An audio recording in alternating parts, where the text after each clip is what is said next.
Hello, and welcome to Chasing Leviathan. I'm your host, PJ Weary, and I'm here today with Dr. Jeremy Begbie, the Thomas Langford Distinguished Professor of Theology at Duke Divinity School. And we are talking about his book, Abundantly More, The Theological Promise of the Arts in a Reductionist World. Dr. Begbie, wonderful to have you on today. Great to be here. Thank you so much, PJ. I can call you PJ. Yeah, oh, yes, please. Right? Yeah. I've told many of my guests, I'm just some random dude in Central Florida. That's why I have people on to talk. Yeah. So as we look at this book, why this book? And even I look at some of the other things you've done besides the research professor at Duke Divinity. You're also the founder of the Duke Initiatives in Theology and the Arts. What has been the trajectory of your career, and how has that kind of led you to writing this book? Right. Well, first of all, thank you so much for having me on.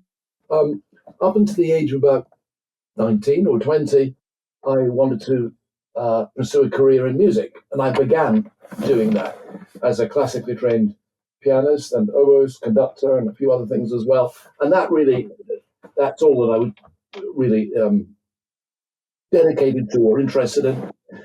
In 1920, I came to Christian faith, and then a lot of things changed.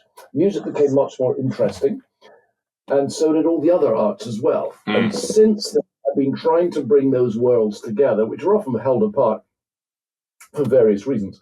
So I'm trying to think about music within this wider worldview, and not just think about it, practice it as well. So I do performance lectures, I play in recitals quite often, and engage with a lot of musicians of all sorts, not just the classical musicians, but many other types as well.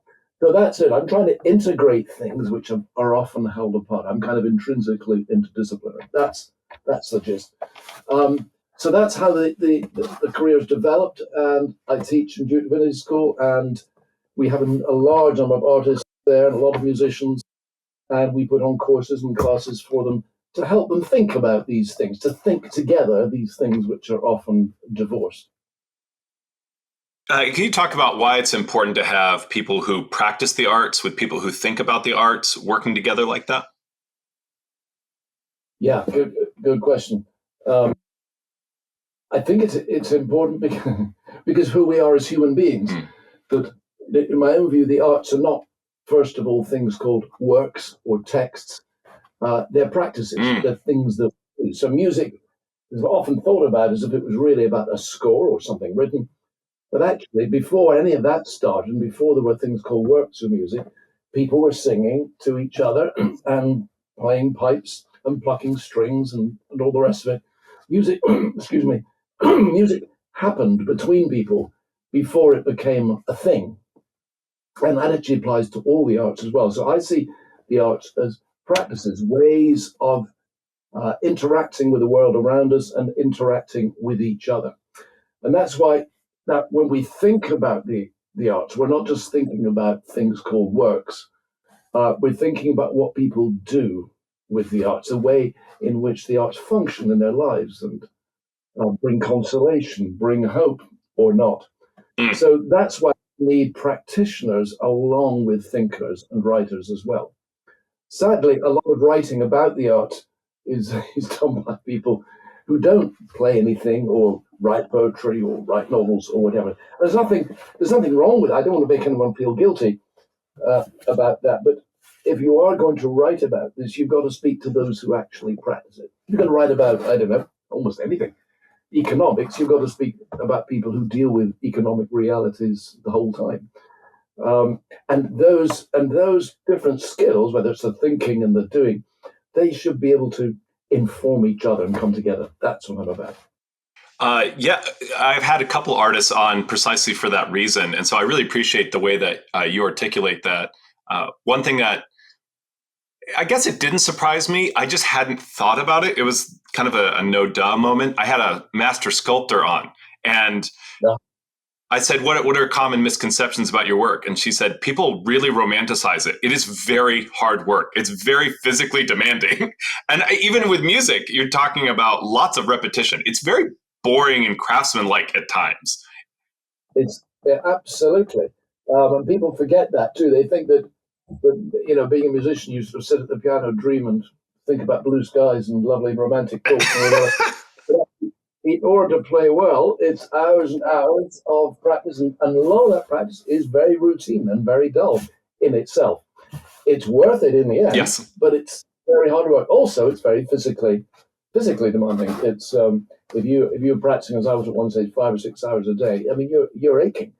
But golly, it's wonderful. It's exhilarating in the end, but it's a great deal of hard work, and it's not just an activity of the mind or the spirit or emotional life. It's about our physical bodies as well. I actually, for a hobby, I make stringed instruments. I make violins and cellos. I'm part of a workshop here. And on Monday, just this last Monday, I was gouging a cello, which I'm involved in. But every part of me was aching. I was dripping with sweat. And I thought, well, this is what it takes to make a cello. Yeah. And you might think, oh, it's absolutely lovely. It's like kind of gentle basket weaving or something. Or terribly easy going. It reminded me of the sheer muscularity of certainly all craft. And actually, virtually every art is the same, whether it's a sculptor or a painter or whatever, or sound mixer or whatever it is. And that kind of leads us into your book, Abundantly More. Talk about how that fits inside this vision and this kind of lifelong project. Yeah, well, I suppose over the years, if you spend a lot of time in this area, you often think, well, what can the arts do that nothing else can? What can music do that no other form of human interaction can do? You think about what I call the singular powers of particular art forms. And in my case, that's music, but it could be anything. You say, why do people paint pictures when they could just say things much more clearly, you would think? Why do we write? Why in churches do people set lyrics to music? Well, why not just say them? Then you have to think, well, what's the music doing? What special powers does it have that make us want to sing? And that human beings, as long as human beings have existed as human beings, they have made music. And they painted pictures, and they've sculpted, and they've crafted. It just happens. And so you have to say, well, maybe something very important is going on there. And one of the powers of music, it's only one, but one of the powers of music, and I think all the art, is to resist a habit of mind that I call reductionism.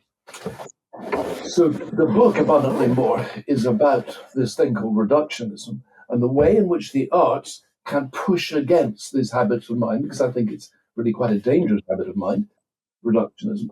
And this is one of their greatest gifts. And I think it's one of the great gifts in a culture which is often very reductionist.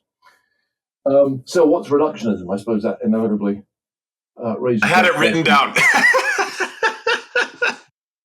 I'm so glad you're doing this interview. That's right. So reductionism basically is trying to find one explanation for everything, or one type of explanation for everything, one kind of language. It's a one-size-fits-all worldview. And you can spot a reductionist a mile off because they'll use phrases like no more than, or merely, or simply, or nothing but. That's the classic thing. So the brain is nothing but a computer. The physical world is nothing but atoms and molecules and subatomic particles, whatever, just oscillating together. It's that nothing, what Donald Mackay, the scientist, called nothing buttery, when we like that.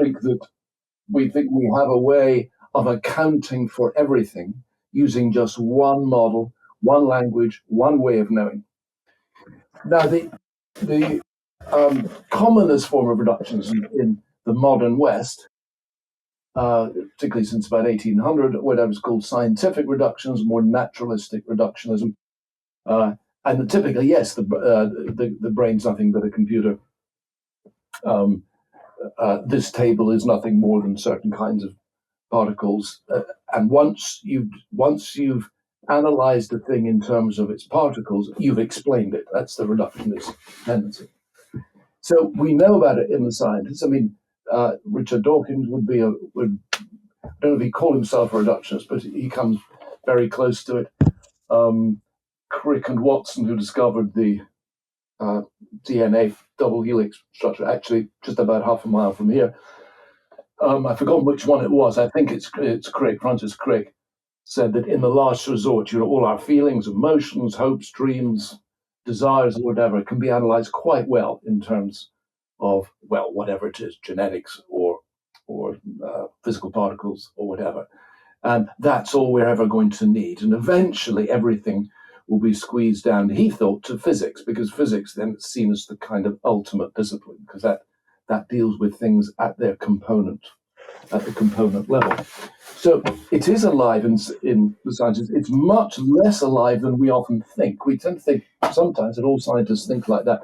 It's a very small number would actually be as arrogant to say that. There are a few, but there aren't many around that who believe that science can explain everything, basically, and particularly anything important in life. But what I'm interested in is not just reductionism of the sciences, but reductions as a habit of mind. That is, when we tend to reduce, when we try to think we can explain everything in terms of, well, let's say evolution, or let's say what I call socio-cultural reductionism, which is to say that all my behaviors and my desires and beliefs or whatever can be explained perfectly well and completely and wholly in terms of my cultural influences, my place in society, my drive for power, whatever it is. People say, you're only saying that, Jeremy, because you're a whatever it is. And that can go in hundreds of directions, white, middle class, privileged, or whatever. We can all that's all these things that you say you believe, whatever, can be reduced quite well to that. That would be another example of reductionism. It's a habit of mind, and I meet it in all sorts of places. But I think it's profoundly mistaken because it can't account for huge amounts, and it's also tends to be very self-undermining. I mean, if someone says to me, "You're only saying that because of your culture," I can just retort and say, "Well, you're only making that objection because of your particular," and so on. We get nowhere. Basically, you just disappear down plug holes. That's the kind of sadness of the whole thing. But it's also very narrow because there are a whole lot of things that really matter to us that we can't explain in this way. We can't. I have a friend here working in the music department who said at high table once in her college, Emmanuel College, she was next to a neuroscientist and said, "Have neuroscientists found the secret of consciousness yet? Can you explain human consciousness?" And they said, "We're miles off that, and I don't think we'll ever do it." It's just a complete mystery. We really can't explain, in terms of neuroscience, the phenomenon of consciousness. The fact that I have beliefs about things, that I have convictions about those things, those are not things that you can analyze in purely neuroscientific terms. But also things, of course, like love. Perhaps love is the most inexplicable of all. But many, many other things that really matter to us, we wouldn't naturally turn to a physicist to try to explain or account for. Physicists might throw light on something, but wouldn't try to do everything with it. So I meet this in all sorts of places, and I think it's still alive, even though amongst natural scientists, it's not nearly as alive as we might like to think. Anyhow, so that's a very broad picture. Yeah, even as you're talking about that, my day job is I'm a digital marketer, and so when you talk about how journalism has changed, in the past, journalists got paid per article. Now, companies are much more concerned with clicks, right? You used to buy a whole newspaper or magazine. And so what's interesting about what you're talking about is the neuroscientist who says, yeah, we're miles from that, is not going to get an article published because you're not, what title are you going to put on that, right? Are you going to put, hey, we aren't really close to figuring out consciousness. That's not a good title. But if you can say, another phrase that came to mind is basically, we're basically computers, we're nothing but computers, organic computers. Great title. you'll have both types of people who want that to be true and people who are really angry that you're saying that will both click on that. And so even though it's a small amount of scientists, it's disproportionate in their voice. Exactly. In other words, it's got a kind of grip on the popular imagination among some, that if we're really concerned with truth, with hard reality, you'll go to a certain kind of scientist in order to get at that, because they know best in some way. And yes, it's funny you mentioned the computer thing. There's a very good writer in this area, and you may have had him on, but you need to get him on if you haven't. That's Ian McGilchrist. Ian McGilchrist has written a book called The Master and His Emissary, which has sold about 500,000 copies by now. And it's about left brain and right brain, but he's revising the whole theory, the kind of popular theory of left and right brain. But amongst many things, he attacks the idea that the machine model can account for, say, human beings, and this extraordinary, dazzling, mesmerizing effect the machine model has had. And I heard him speak to some medics 2 or 3 months ago in Duke University, and he just went through all the things about human beings that are not mechanical, things that can't be explained, things about machines, the things that are true of human beings but not of machines. Like machines are not conscious, they can't feel pain, they can't have desires, they don't die. As humans do. And he just went through I think it was about 14 dissimilarities.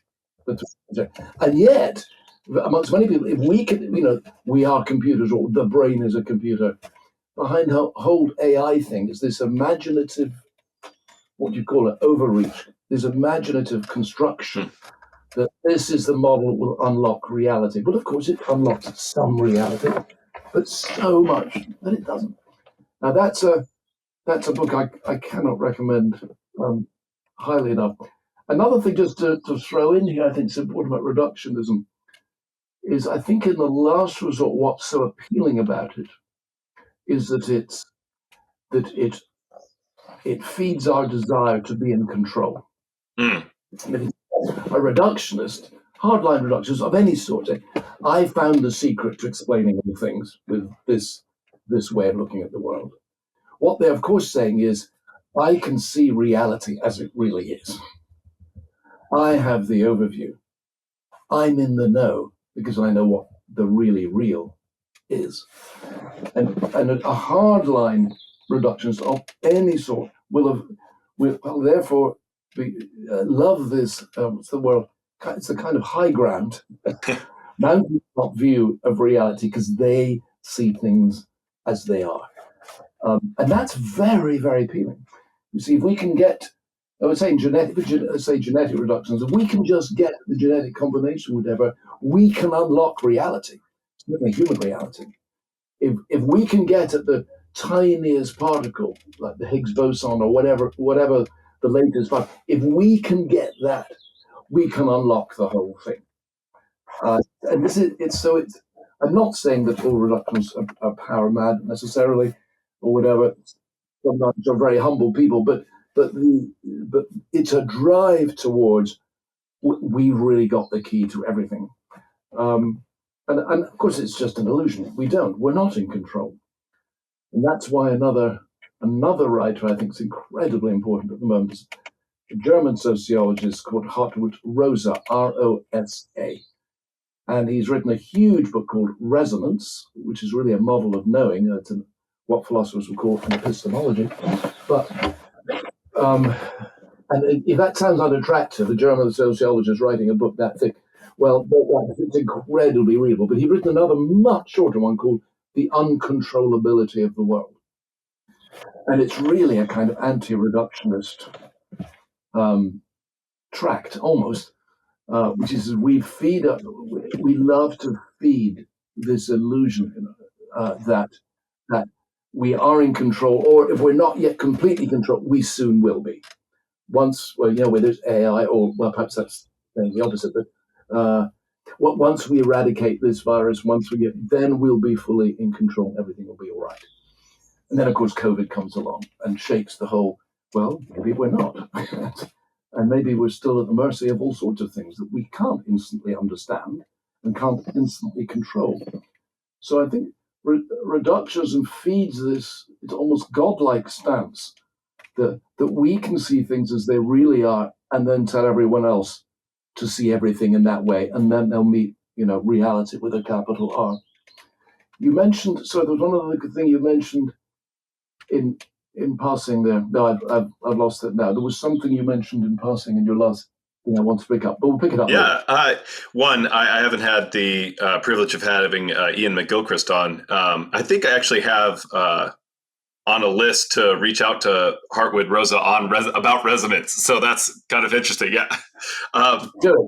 No, it's one of the most exciting books. We had him to do a whole 2 days here with us. He's absolutely delightful. He's a heavy metal fan. He thinks heavy metal is the secret to a lot of things. No, he knows vast amounts about culture and history and philosophy and science. And he says we've got this kind of controlling attitude to the world, and we should learn.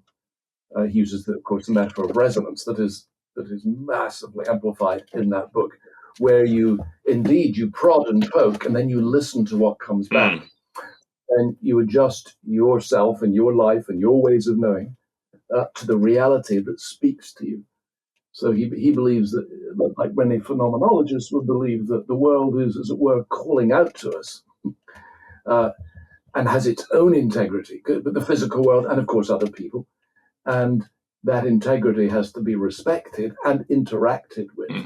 And he thinks music is particularly important in that respect. Particularly metal, right? Yeah. Quite convinced me about that.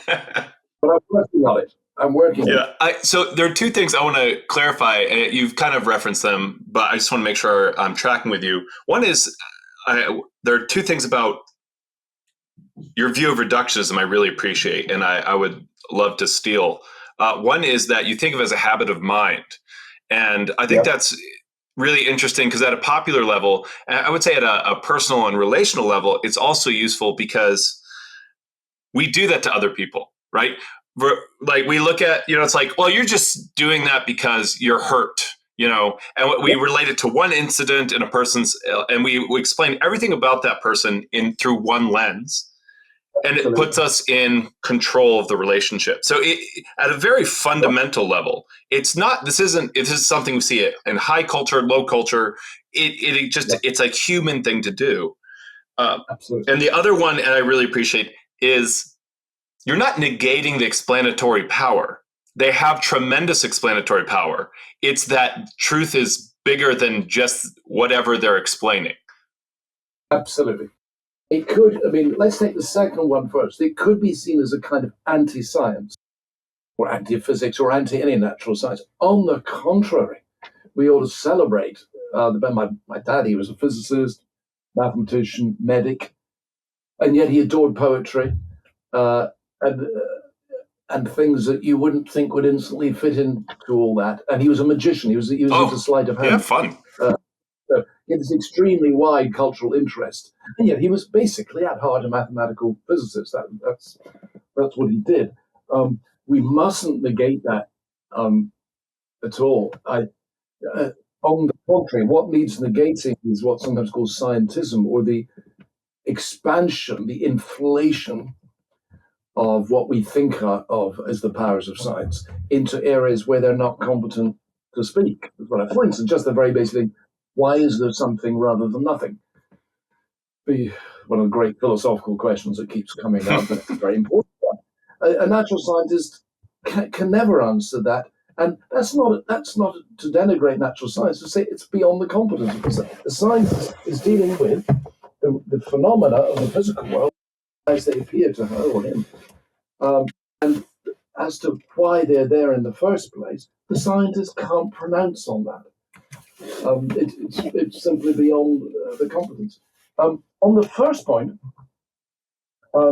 habit of mind, I know that is interesting. I got that phrase, or at least it was inspired, the phrase was inspired by a book by Rita Felsky. Rita Felsky is a professor of English at UVA, another fascinating person you'll get on, I mean, really fascinating. And she's written a number of books really criticizing her own literary guild for trying to reduce, well, the kind of classic things, reduce all literary criticism to analysis of power moves or colonialism or whatever it is, whatever the latest key is, it's going to unlock reality in literary text. And she doesn't make the mistake of saying these insights, disciplines, or whatever, or these approaches have no validity. She says the world is wider than that, and the world of literature is wider than that, and people read things for all sorts of reasons that can't be explained simply in those terms. So, likewise, she's not trying to dismiss and denigrate a whole discipline.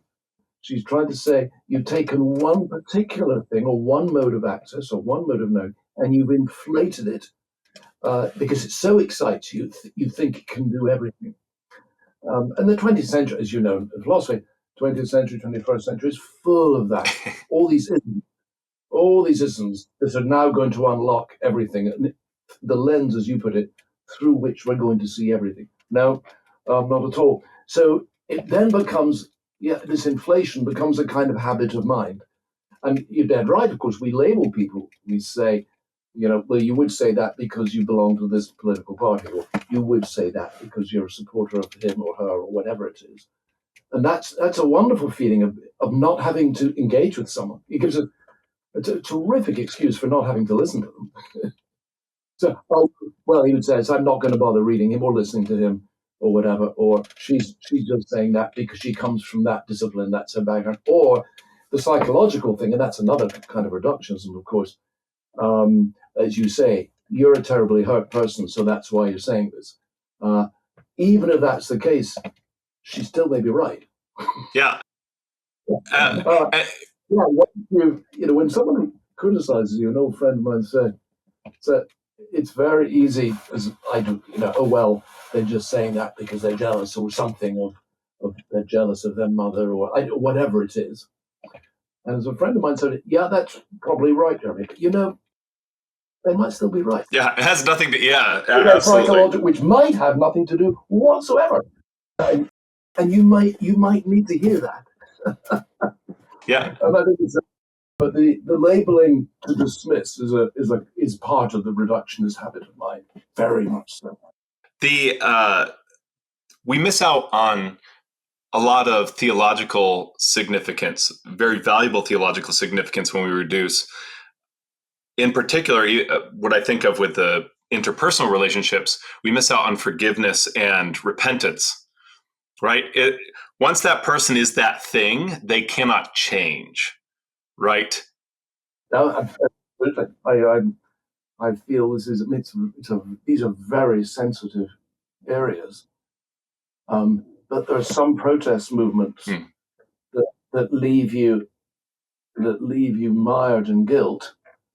And where you feel whatever you do, you will actually never be forgiven by whatever the accusing force is, and that you're just stuck there. As you say, therefore, there can be never any real progress. Years ago, a friend of mine wrote a thing on politics and forgiveness, which I thought was ridiculously unrealistic at the time. And it can be ridiculous, but actually, you think about it, there can be no political progress without forgiveness. If you're going to hold the wrongs of 1563 or something against this or that nation or person for eternity, can there ever be political progress of any sort? There can't, ultimately, because the revenge will never stop. I mean, that the cycle of revenge and counter-revenge will never end. So you're dead right. There can be no. Forgiveness is an extremely radical thing because it has to come in from outside this very closed reductionist system. It has to come in and change everything. It's a hard one. So we've talked a lot about reductionism. How do you feel that music helps us combat this habit of mind? Well, in my chapters on the arts, I've got 2 or 3 particularly on the arts. And again, I don't want to be a reductionist and say I found the secret to the arts. But I do point to something that is very characteristic of the way artistic practices operate on us and work on us. And the key, I think, component there is metaphor. That metaphor involves a combination of unlike elements.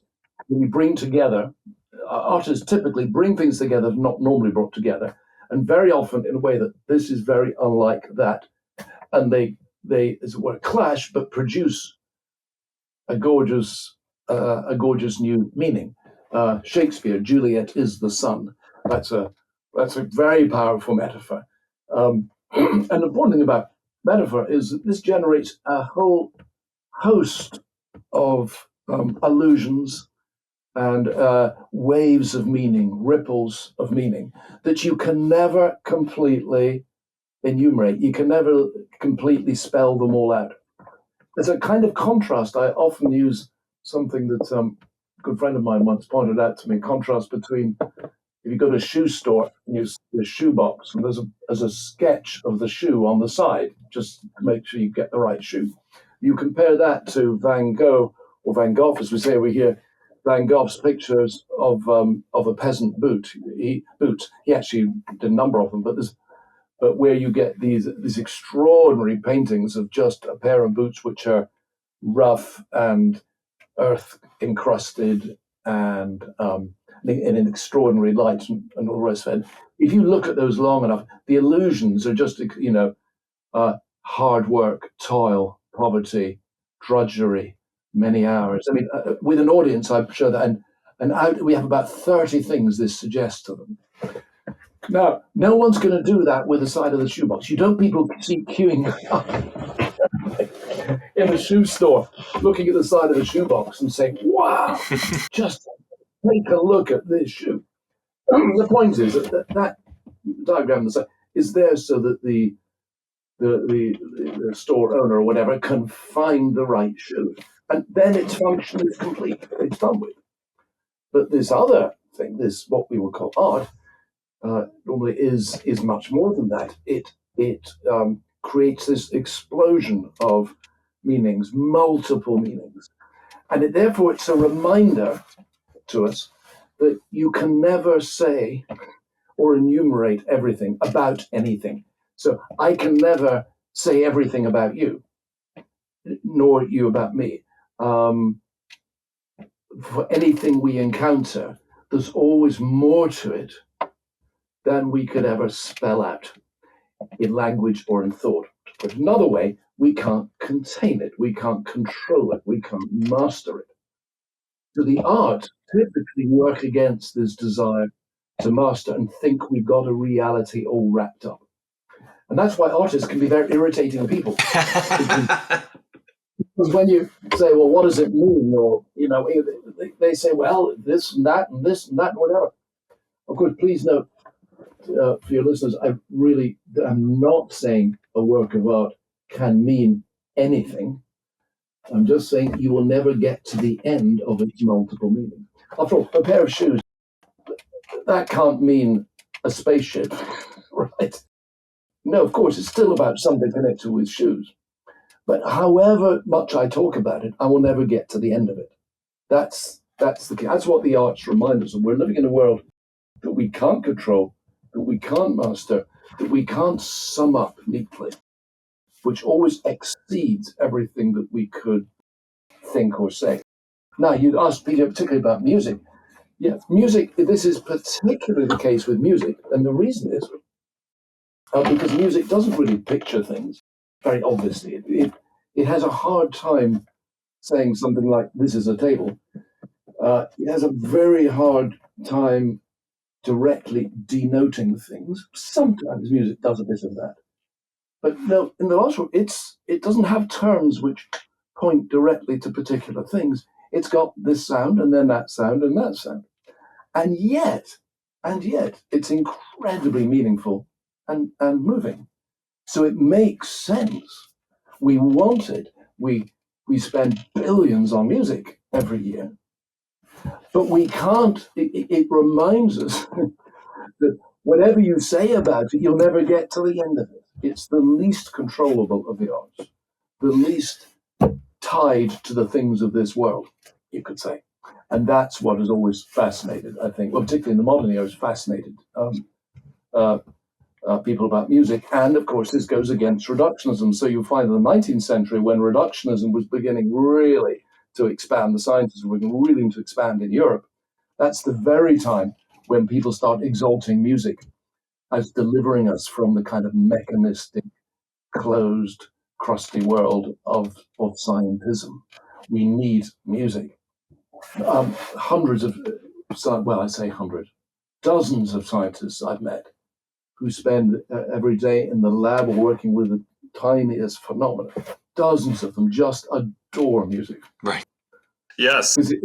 It's a sort of reminder to them that the world is bigger and richer than what can be analyzed in just this way. There's more, and there's more to human life that can be managed in just this way. Last comment on that, I was speaking to a surgeon the other day, or a trainee surgeon. He wasn't quite finished, he was almost qualified. But what I didn't realize is that, at least in the States, by far the majority of surgeons now work to music. That's right. I'd forgotten that. Yeah. And I never knew that. I thought that was just on, soap operas and the odd crazy film. But it's actually the case. It's like they need it. They need it to, I don't know, we can theorize. Do they need it because there's a kind of, it's suggesting a wider humanity behind just what I'm having to deal with here? I don't know. It helps them relax. I mean, music does all sorts of things, but it's a lovely kind of reminder, just that picture of whatever music's coming out, and there they are doing this highly concentrated, deeply technical task, which is very, very narrow and has to be narrow in order to be successful. And yet they have music. Yeah, I think it's a very interesting thing there. There's a transplant surgeon at Duke, very distinguished transplant surgeon, who's learned the piano, and he's an extremely good pianist. We play duets regularly together. It's his primary love outside medicine. Interesting. Yeah, very interesting. I can see why you brought up resonance and the uncontrollability of the world. That's a lot of what this manifold revelation that comes out is, that it is uncontrollable. This may be a good question, or it might be a complete dead end. Are you familiar with Hans Rookmaker? Yes, very much. Oh, okay. Yeah. One of the questions that kind of comes up in this is, why do we feel the need to justify art? And that was such when I read his little kind of pamphlet on that, it really, I was, why do we feel the need to justify art? And we just keep doing it regardless of whether we can justify it or not. Do you have, I feel like that kind of fits into this discussion of reductionism. Very much so. What Rookmark was getting at there was a little pamphlet called Art Needs No Justification. It would have come out, I suppose, in the 1960s and 70s. And Rookmark was an art historian who was one of the very first to help particularly evangelicals take visual art seriously. You might say, or high art, gallery art seriously. And so he got people into the galleries and he said, what is this art telling us about our culture? And you need to listen. You can't just dismiss it. It was a very, very, now some people are very critical of Rookmark now. Okay, it's easier to criticize now, the benefit of hindsight, about some things that he did. But he generated, a bit like Francis Schaeffer, he'd be another, who generated extraordinary interest in the arts that is still going on today. So it's unlikely I'd be doing what I'm doing if it wasn't for the likes of Rookmark back in the 60s and 70s. And that book was a bestseller. Sorry, not the Justification one, the other bigger one called Modern Art and the Death of a Culture became a bestseller because it was really the only thing at that time that Christians, particularly evangelical Christians, had to help them bring together the world of the visual arts and Christian faith. When he said the arts need no justification, what he was really getting at was the tendency, again, of a certain kind of reductionism amongst Christians, or some Christians who wanted to say, this piece of art, or whatever, will only be useful if we can say that it carries a message, an evangelical message of a particular sort. It must be able to preach the gospel directly and unambiguously, otherwise it's not worth anything. And that's a dreadful form of reductionism. And he's wanting to say, no, art does its own kind of work in its own kind of way, and it doesn't need that kind of justification in order for you to practice it.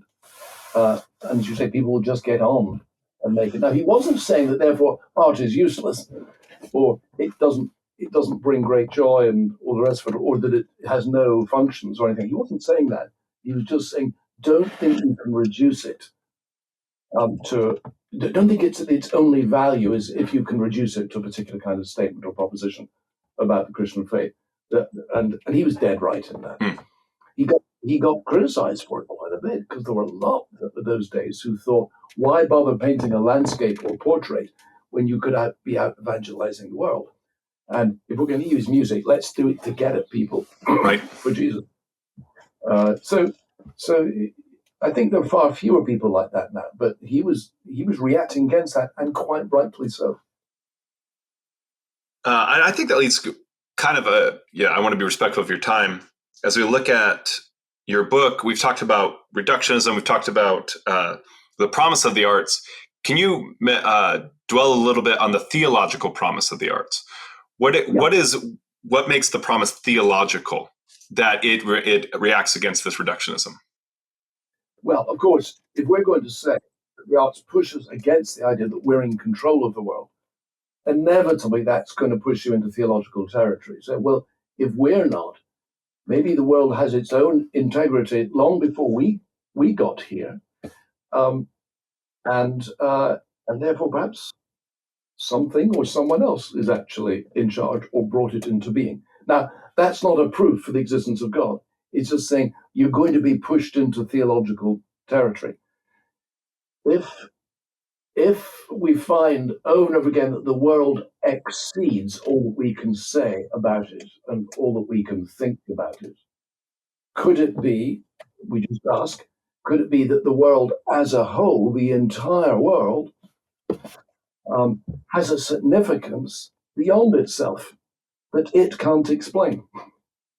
So just as you might say of a single object, it's more than it is, so to speak, just there in that little enclosed space. Its significance is much greater.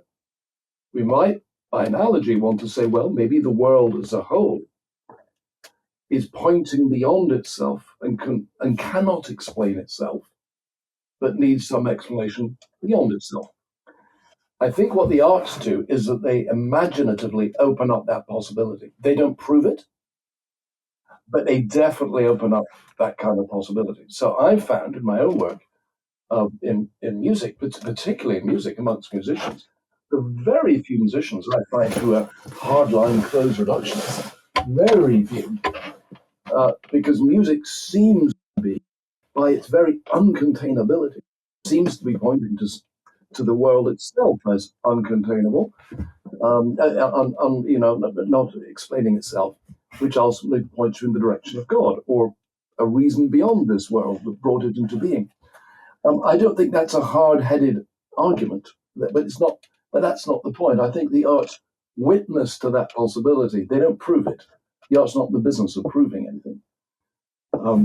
Having said that, it's pretty hard to see why they're around otherwise. But I mean, that's another discussion for another time. Then what I try to say, therefore, that the arts seem to have this constant, as it were, movement beyond themselves. And ultimately, I say this is the way that God actually is, that within the life of the God's own very being of love is to move beyond himself. God himself is uncontainable, and God himself is constantly pouring out his love to the world, even within what Christians talk about as the Trinity. There is a movement always from Father to Son to Father in the power of the Spirit. There's a kind of uncontainable, what I call an uncontainable pressure within the very being of God, so that the uncontainability of the world and the uncontainability of people and all that the uncontrollability thing we've been talking about, that is a kind of glimpse, a hint of the very God who made it to be such. That's the way. Now, that's a very compressed understanding of the argument for the last 2 or 3 chapters. But the gist of it is that in thinking about the arts, it is no accident that thousands of thinkers and practitioners in the arts are pushed in theological directions. I have, with lots of artists I work with, I have no trouble, provided if I begin with their art form and their music or whatever, no trouble raising theological questions. It happens very quickly. If I start with a certain kind of argument against, say, naturalistic reductionism, philosophical argument, that's much tougher. I think it's important people do that. But there's something about the arts that can release the imagination from its closed habits of mind. In the last resort, I think, Peter, it's a question of what I call imagination. That is, are we going to imagine the world as a closed mechanical system? Or can we see it as something much richer and much bigger that points to something infinitely rich? That's why C.S. Lewis is so popular and will always be popular. Tolkien, likewise, because they do argue. Yes, he writes books like that, but the Narnia stories and Tolkien, of course, what they're saying, I think, at the very least, is try thinking of the world this way. Try looking at it this way. And to do that, I can't argue for that. What I can do is I can paint this glorious way, like the beginning of Silmarillion, or like the beginning of the creation of the world through music you get in C.S. Lewis.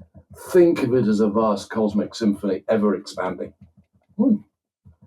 And think of some kind of infinite life at work making that possible. Oh, that's an imaginative vision. And it's not of the world as a machine, which we all kind of know doesn't make sense. So what we need today amongst the artists, I think, is we need to allow them to jolt our imaginations, to help us dream about the world in a very different way. I was when Ian McGilchrist talked about earlier, he went to speak to these medics, very distinguished medical practitioners, and I was fascinated by their reaction, which I thought would be, because he was very critical. He's a medic himself, but he was very critical of the reduction of people to cases or things. Would you know, when you go to doctor's surgery, this happens in the States, also happens here now. They come in and they go straight to the computer. And he said, could we have a doctor's surgery where the first thing they do is look at you and put their hands down and look at you and listen to you as a whole person before they see you as a case? Could we at least start with a non-mechanistic view of medicine? That this is a person and they've got multiple relationships, which, we can make lots of notes, but we'll never be able to capture all that. It's the kind of thing you can never completely write down or contain or whatever. And so what McGilchrist and others are trying to do is stimulate our imaginations. Instead of seeing a person as a case or a thing or a bunch of molecules, try looking at them this way, as humans who do things which can't be explained in those terms, who love and desire and who forgive and who love others way beyond what evolution would ever require. That phrase is one of my favorites. I mentioned it in the book. You might have seen that. I think it was David Brooke who said of a friend she had just had her first child and said, I realized I was loving this child more than evolution required. Oh man, Evolution, we can't quite explain that. It can throw light on it, but it can't explain it. There's this excess going on in the world, this excessive force, the Spirit of God. It's reminding us there's a heck of a lot more going on here than first meets the eye or ear. I think to kind of wrap things up, I'll have a final question after, but you use a lot of the metaphor of pressure. Even as you talk Yeah. about, you're talking about the arts here, but you talk about medicine. I've had people on to talk about the current American crisis in healthcare, and probably part of the reason, and I'm speaking a little bit outside my field here, but when you talk about them responding positively to Ian McGilchrist, the medical field is under tremendous pressure from insurance companies to turn out, right? And so you take that idea of being under pressure and that kind of reductionist view, and then you talk about pressure and ex-pressure. And you kind of mentioned this with like that movement. Why pressure and ex-pressure? And you do the EX with the, why did that strike you? That is very, very perceptive. It's given me an idea for a new article. Yeah. I'll definitely acknowledge you in a footnote. Is that all right? Sure. The ultimate exile. You're relegated to a footnote. Terrible place. No, that's more than I have right now, so I'll take it. I mean, to fill that out, I talk about reductionism as involving a series of pressures. A pressure to think that there's only one kind of thing, a pressure to control and mastery. In other words, there's a habit of mind, but it's pressed and it presses again. You know, it's a real momentum. And I suppose I hadn't thought about this before, but you're absolutely right that the answer to that is a different kind of pressure, and it's the pressure, as Christians will say, it's the pressure of love. That is where you're not out to control, you're out to release and liberate another person, or you're not out simply to put pressure on the clay or the sound or whatever you're dealing with, but you're out to turn it into something even better, which is what art is about. When you take some materials and you make something even greater, that's also pressure, and it involves, as we said right at the start, very hard work. But it's the pressure of love, because you want the very best for the clay, the sound, or whatever you're dealing with. And of course, that applies to other people. That you're now not pressurizing them to control them and fit them into a box or label them or put them into a category or reduce them just to a series of things. You're out to help them be more the people they were made to be. And that's the pressure of love. And that, of course, that comes back to what I'm saying theologically here, that there's a pressure within God, a liveliness within God, which I call the pressure of love. And it's this that is expressed in the creation of the world and then by God relating to the world with love. So there are two kinds of pressure there. And I hadn't thought of that contrast quite so well. So I'm extremely grateful. Oh. That was very, very well spotted. You're obviously highly qualified and really able to do this job well. I mean, Oh, I appreciate it. No, thank you. No, it's I'm just looking at the chapter headings here. It's like under pressure, pressure, ex pressure. Like the movement's there. I brought out the contrast a bit more. And if I was explaining this book another time, I'd say it's the contrast between do we believe that first kind of pressure, which is very dehumanizing? Do we really think that's all there is in life? Ultimately, we're under the pressure of death, of decay, of entropy, of all the negativity. Is that the final pressure? Or is there another pressure at work within the world that is working to turn it to good? And that pressure will ultimately win through. There's a good talk in there. Yes, Thank yes, you. absolutely. And again, I want to be respectful of your time. If you don't mind, one last question, and this is what I normally end on. If you could give our audience one thing to walk away this week, obviously not besides reading your excellent book and not asking for a summary of everything we just talked about because we covered a lot, but if you could give them one thing to kind of chew on and meditate throughout the week after listening to this episode, what would you encourage them to think about? I would try to develop a habit of mind that says there's always more. There's more going on here than you think. Nothing is boring, ultimately, because there's always more going on here than you think. And it's the art's job, amongst other things, to remind us of that. Now, theologically, that means God is at work here and is an infinite resource of enrichment. So that more than is now infinite from a Christian point of view. But even just to go into one of these galleries that's just free and sit in front of what most regard as really good art of one sort or another. Just sit there.